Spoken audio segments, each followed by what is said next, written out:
I used to regularly steal food delivery orders a few years ago.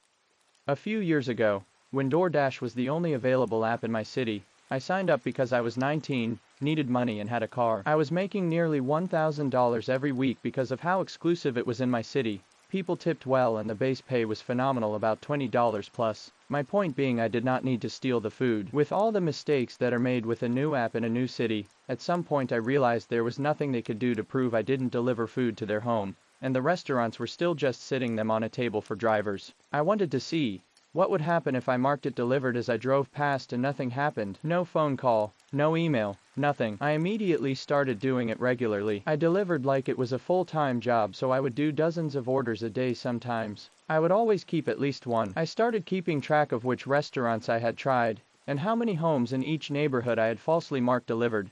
Just the block, not any addresses. I was running around so much I wasn't gaining weight either. I was making good money driving around listening to good music, learning the streets of my city, and trying new foods I wouldn't have known about, or sometimes be able to afford. I never felt bad about it, at least not enough to stop. I did it steadily for almost 2 years, and when they started calling to ask what happened, I would just lie. Even after I got a regular job, I would go out on the weekends and pick up some free to me food. That account was banned after about 6 months of the weekend deliveries. I later lost that job and started delivering again through that same company, as well as Uber, but I had matured a little and realized I shouldn't take what other people worked hard to be able to afford. I do feel a little bad about it now,